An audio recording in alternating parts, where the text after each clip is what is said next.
Well, I've been trying to figure out what's been wrong. If any of you've been watching my videos, that there's like sometimes I'll be talking and then it kind of freezes up and shudders and stutters. So I thought maybe is it my sound card? Is something wrong with my video? So I was running updates. I was having HP scan my sound card, my system.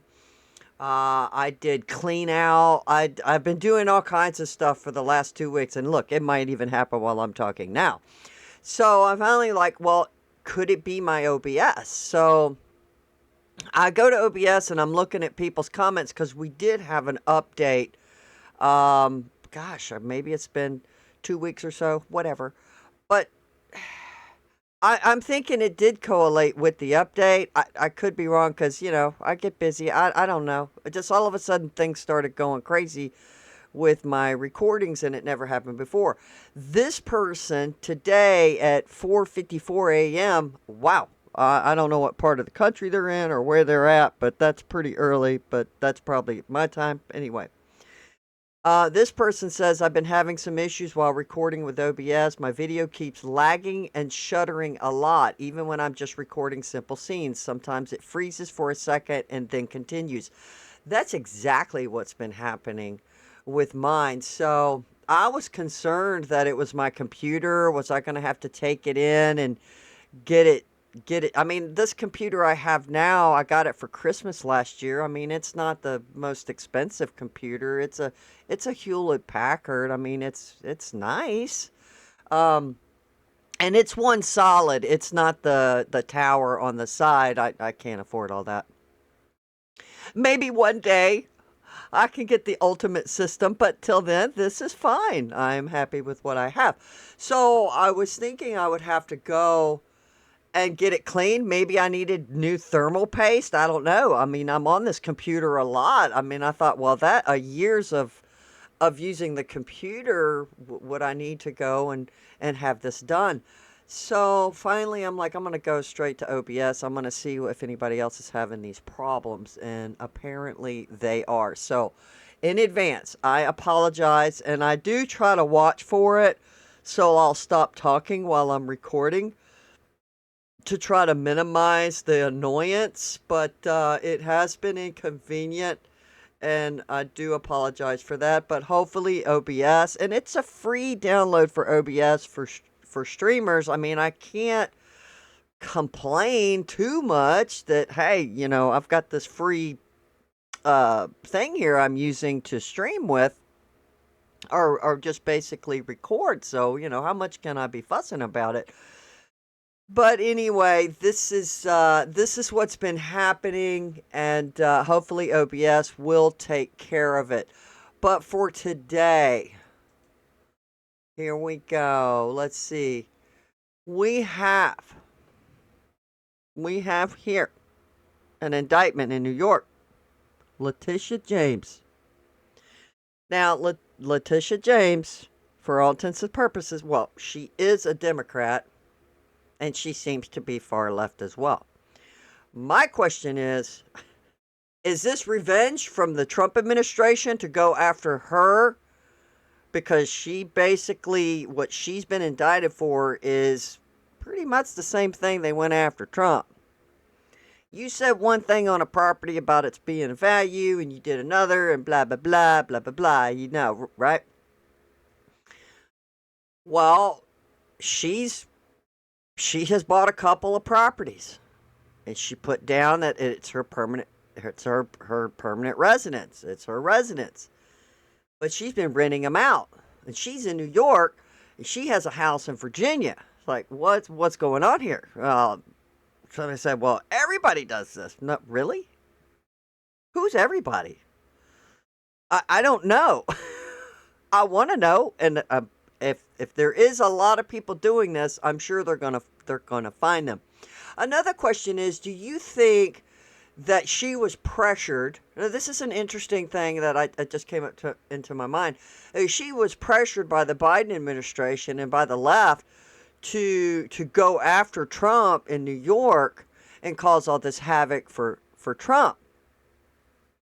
And then now she gets busted for stuff that she's done. They just thrown her under the bus. Is that what the left does? They'll just use and abuse, chew you up, spit you out because we got what we wanted from her, right? This is just all hypothetical. Inquiring's mind want to know, did they just use her up, get her to go do this? I mean, before you start pointing fingers, shouldn't they have helped her? Like, let's look. Let's make sure you don't have anything where, they can come back after you, but obviously she had claimed in the past that her attorney or somebody said, oh yeah, it's not a big deal. She just made a mistake on her paperwork. Well, you went after Trump. Obviously, Trump did not make a mistake on his paperwork. Nobody ever complained about what he bought and how much things were, and that he paid his bills on time, and that he paid what the asking price for, and so forth and so on. So we have here Nate the lawyer has done, and he's got a pretty good channel. I mean, his channel's, I mean, he's got some really good stuff. He is an attorney, and I believe he's in New York.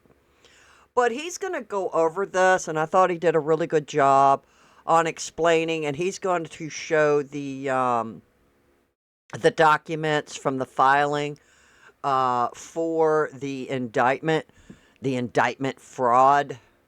But, yeah, I mean, do you guys think she's getting a bad rap? She got bad advice?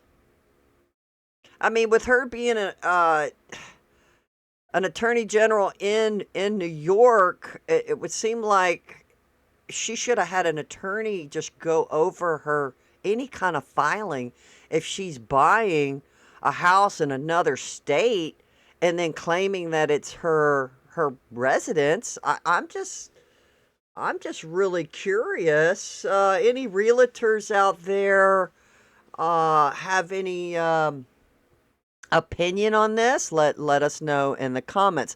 So Nate the lawyer is going to give us the lowdown. Here we go. Breaking news on News Nation. Letitia James, the New York State Attorney General, has just been indicted on a federal fraud charge, indicted in the Eastern District of Virginia. One count of mortgage fraud after an investigation is what we're hearing.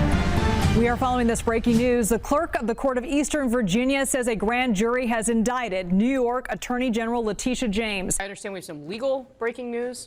Yeah, we have just learned that New York Attorney General Letitia James, who obviously brought the charges and won against President Donald Trump, has just been indicted by the Department of Justice. Okay, if you're watching this video, I'm going to lay out the evidence against Letitia James. I'm going to lay out her defenses, and you are going to come to the decision whether she's going to be found guilty of these charges or whether this is a whole nothing burger.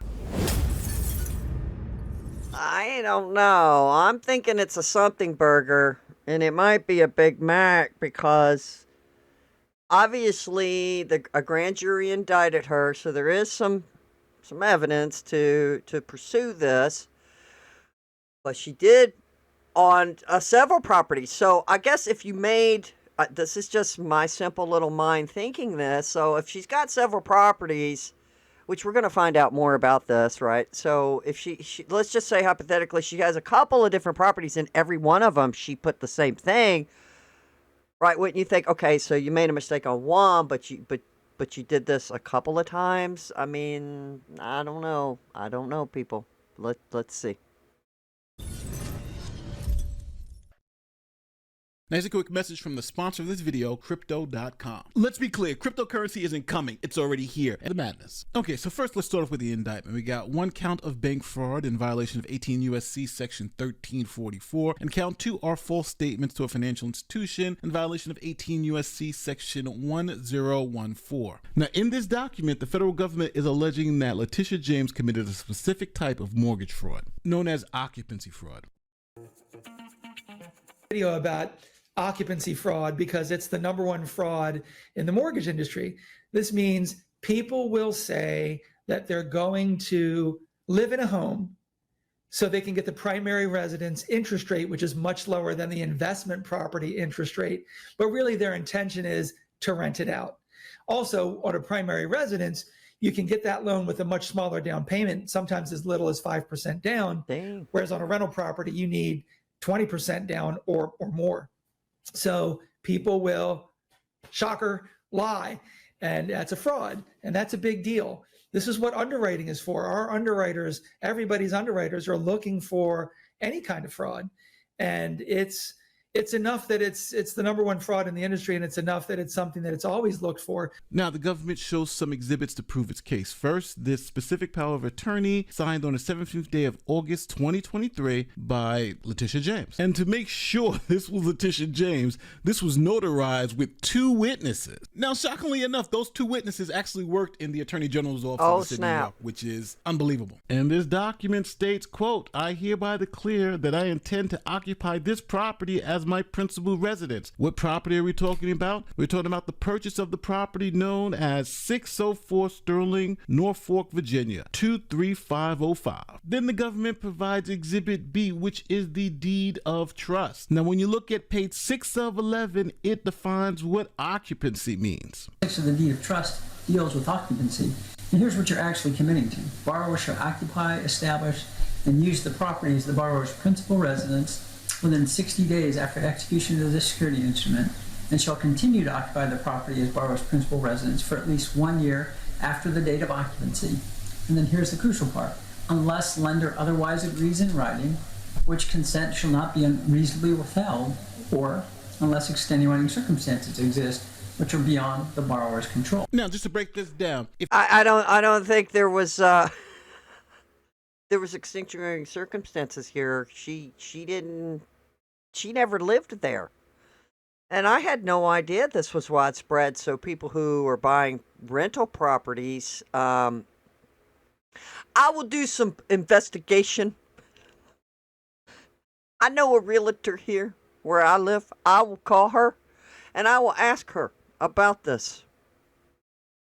If you're going to live in the home, you're going to get favorable loan terms. If you're not going to live in the home or are going to use it as rental property, you're going to have to pay more money. So the indictment, paragraph 8, alleges, quote, "This misrepresentation allowed James to obtain favorable loan terms not available for investment properties, including a note rate of 3%, avoiding a 0.815 higher comparable investment property rate of 3.815%, resulting in approximately $17,837 in rate savings over the life of the loan.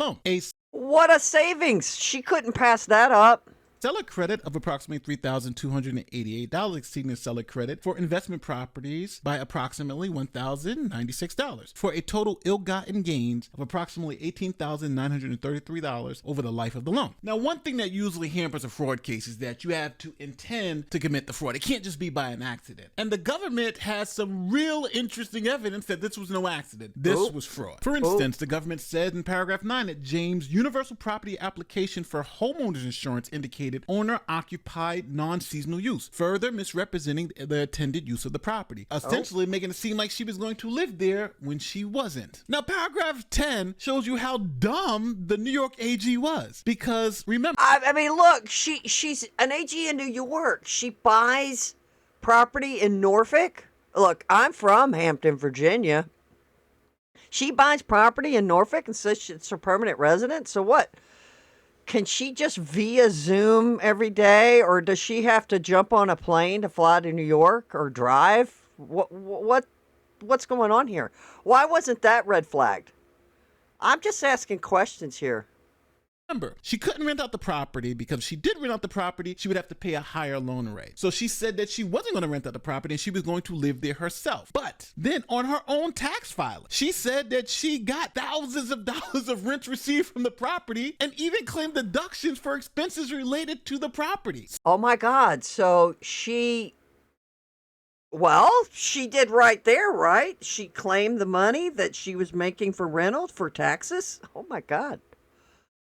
So let me break this down so we can know exactly what the government has and what they're saying about Letitia James before we get into her defense. 1, she claimed that the Norfolk home was her secondary residence and that she was going to live there for better loan term. 2, she signed a second home rider promising that she was going to live there, which she didn't. 3rd, she actually rented the property out to tenants after telling the bank that she wasn't going to rent it out to tenants. 4, then she reported rental income on her own tax returns from the property that she couldn't actually rent. 5, she told the insurance company that it was a owner-occupied home to get a better insurance rate. So it looks like Tish James has a major problem because all this documentary evidence makes it look like she may be in trouble for some fraud. Okay, can she get in trouble? Now, look, I'm a layman on a lot of this. Can she get in trouble for lying to the insurance companies and her having to pay less insurance because she claims she's living there? I don't know. A realtor or somebody let me know if you buy property and you're renting it out, is there higher insurance because you have renters in there, because there's potential for them damaging the place, and they, is the deposit going to cover damage? Probably not, depending on who's living there. I don't know. I'm just asking questions here because I don't know. Would there be additional charges? Can the insurance companies go after her? Let's see if Nate the lawyer can answer that question, because I really don't know. So now Letitia James and her attorneys have responded to some of these allegations. So I'm going to play you her response and what her defense is likely to be. Now, just to be clear, Letitia James concedes that this property in Virginia is not her primary residence and never has been. The key allegation, again, it sounds like you don't want to address them here, but I'm just going to put it out so people understand that a property that was owned in Virginia, and a mortgage that you signed, if I'm not mistaken, for that property, that they say you falsely represented yourself as a resident of Virginia, and that was essentially amounts to mortgage fraud since you're a resident of New York. Your business is on response to that. It's baseless. Everybody knows I'm a resident of New York, specifically Brooklyn. And again, we will respond at the appropriate time in the appropriate way to these baseless allegations. And some media outlets like the Daily News over the weekend has indicated as much. Now, wait a minute. She says everybody knows her permanent residence is in New York. Okay, because we know you work in the government there in New York. But you buy a home in Norfolk, Virginia, and you had 2 witnesses sign it. I guess, guys, if you're going to be a witness for somebody buying a home, you better read it clearly. She's saying she's going to this is her permanent resident in another state, and she works in New York. Right? So I'm not understanding this, that she says there's no basis for this. I'm not understanding this. That's all you want to say? That's all that I'm going to say. Now, Letitia James' attorney also wrote a letter to the DOJ responding to the mortgage fraud allegations. In that letter, she does say here that it was mistakenly stated that the property would be Miss James' principal residence. She also goes on that she made a, quote, very clear and all caps statement 2 weeks earlier to the mortgage loan broker that, quote, this property will not be my primary residence. And she attached the email and the Section 5 declaration where it says, will you occupy the property as your primary residence? And it's checked no. She also attached another email from the day before where she asked the loan broker straight out, where's the form that indicates this property is not my primary residence? I cannot find it. So now the problem with these documents is that they are from 2023 as the date here in the emails indicate. But if we go back to the indictment, the loan was acquired or assigned to First Savings Bank in March of 2021, 2 years earlier. So we're talking about something that happened in 2021, and she she's saying, hey, in 2023, I told the bank I actually wasn't living there. Now, if these documents are to be believed, it shows that her intent was not to list the Virginia residence as her primary residence. Now, where does this leave us? Well, for the government to sustain charges of criminal mortgage fraud, the government must prove beyond a reasonable doubt that Letitia James knowingly made false statements to induce a financial institution to lend her this money. Now, obviously, the government is going to show the sworn documents with 2 witnesses where she signed saying that she intended this property to be her primary residence as proof that she intentionally tried to induce the financial institution to lend her money at favorable rates. Now, this... Wait a second. Okay. For all intents and purposes, she is an intelligent woman. Unless she was a DI hire for the AG in New York, I have no clue. For all intents and purposes, she is an intelligent woman. She reads this document, and it's asking her, is this your primary residence? And she says yes. So she's reading that. Anybody out there, you're reading this and you're like, well, yeah, I'm gonna live there. Or no, I'm going to rent it. Now, if she says she made a mistake, and this was in 2021 or 2020, whatever that just was, then in 2023, she goes, oh, maybe this is when she was going after Trump. Then she's like, oh, I better cover my ass. I don't know. I'm just assuming. But could they, if she went and said, no, this is not my residence, I made a mistake, which could, right? Okay. Benefit of, maybe she made a mistake, but she clearly read it the first time around. Don't you think when you're signing important documents, you're going to read this clearly and be honest? Plus, you had 2 people sign it. Now, those 2 people who signed it, like, hey, Letitia, you're saying this is your permanent resident. Did you make a mistake? No, neither one of them said that. But the question I'm getting to is in 2023, when she wrote the email saying, no, this is not my primary residence, could the bank say, well, wait a minute, we gave you a lower interest loan, so now what? They have to do some kind of refinancing to get the money back because she's been renting it out. I don't know. I'm just inquiring minds want to know.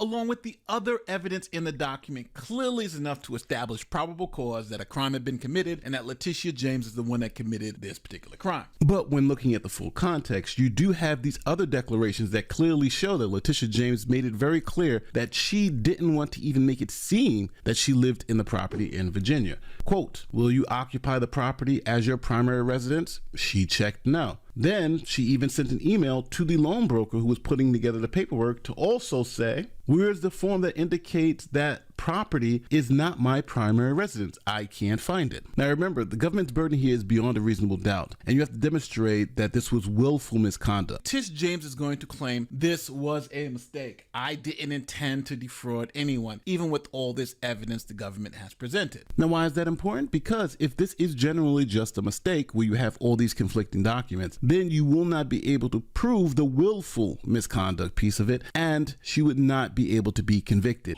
I will respond to these baseless allegations at the appropriate time and in the appropriate way, but I am 100% confident that it will not result in any criminal indictment or action against me. Now, obviously, they're not baseless because you do have a document that she signed with 2 witnesses in front of a notary that essentially says, I will be a primary resident of Virginia. So that makes the case not baseless. But now I leave it up to you, my wonderful audience. Do you think Tish James is going to jail? I right now put it at 60-40. I think the government has a pretty strong case. Tish James' excuses seem to be years later in 2023, but the government is saying, hey, we're talking about a loan you took out in 2020 and 2021. So like I said before, let me know in the comments section, but Well, what do you guys think? Do you think that this is just a witch hunt for the Trump administration to go after her? Well, not. I don't think it's just the Trump administration. It's whoever handles fraud cases in the real estate kind of aspect of it. Uh, I don't know. Like in 2023, did somebody give her some advice? Like this is going to come back and bite you. So for 2 years, you were renting out this property again. I can't get past the first document. I can't get past her saying it was an accident. It was a mistake that I said it's my primary resident when it's clearly written there. She's clearly reading it. And then she says, everybody knows that my primary residence is in New York. So everybody knows, but apparently when you were reading it the first time around, I don't know. What do you guys think? I just think that it's kind of tough to believe her. I think she did try to get out of spending extra money, but surely she wanted Trump. They wanted him to spend money. They found him. They said, you lied. So now she's backpedaling, and 2 years later, now either I can just hypothetically think that somebody pointed this out to her. Somebody pointed this out to her. So she writes an email, she writes a thing saying, oh, this isn't my primary resident. And again, I beg the question, and Nate didn't address it, is that, okay, so she says this. So how does that affect her loan? Because obviously she's still renting out this property.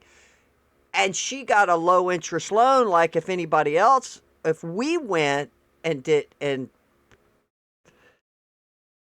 this, bought a home and lied, what's going to happen to us? But she got a lower interest because it's going to be her primary. So she saved a whole bunch of money. And obviously, as you can tell, I am not an expert in this area, but it's interesting to me. She went after Trump, I think probably on the behest of the left. The left pressured her to do it. She was probably more than glad to do it. She seems like she's a Trump hater and this kind of stuff, but let's keep a lookout to see what happens if the government has a good case against her. I think she does because, like I said, to me, she seems like an intelligent woman. She's not stupid. She can read. And she works in a government capacity in New York.